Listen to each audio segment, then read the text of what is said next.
In this presentation, we will discuss budgetary accounts.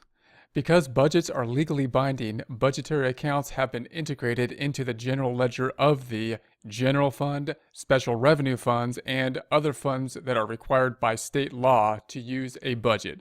From a for-profit organization standpoint, this is very unusual because it means that we're actually going to be posting budgetary accounts to the general ledger. In a for-profit type of organization, of course, we make budgets, we think about budgets, we project into the future. We don't typically post the budget. So this takes some getting used to. Once we understand it, not too bad. But note that we're actually going to be posting the budgetary accounts because they're going to be legally binding.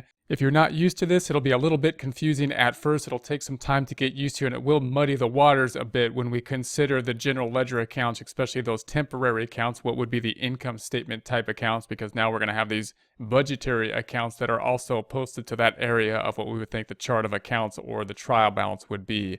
Each operating account has a corresponding budgetary account. So when we're considering income statement accounts, when we consider revenue and expenses or expenditures, the revenue account typically has a credit balance. It will usually have a corresponding budgetary account, which will have the opposite or debit balance. When we're considering expenses or expenditures, whatever the case may be, it usually has a debit balance, the corresponding budgetary account then having a credit balance.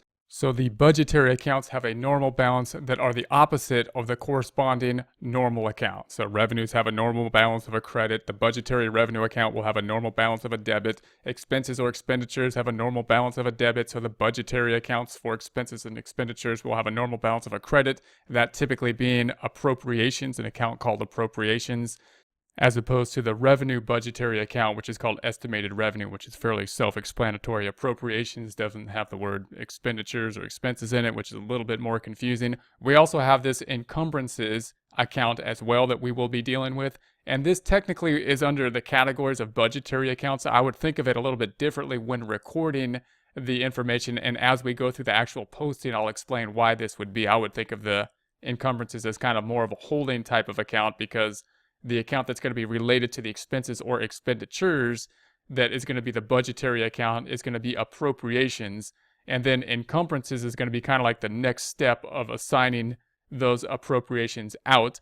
And it'll be kind of an interim step. So we're going to increase the encumbrances and then decrease them before we can actually record or recognize the actual expenditure or expense on the accrual or modified accrual basis. So I would think about the encumbrances as kind of a separate type of clearing account, whereas the appropriations are going to be basically the budgetary account. But when considering, if you have to list a list of budgetary accounts, you want to include the encumbrances in there. Just remember, encumbrances are going to be a little bit unusual, a little bit different in terms of behavior, and they're not going to follow this rule of having basically the opposite type of normal balance as the main account, meaning expenses or expenditures are the account that would be most closely related to encumbrances, and encumbrances and expenses both have normal debit balances because of the nature of both of them, expenses, expenditures, and the encumbrances.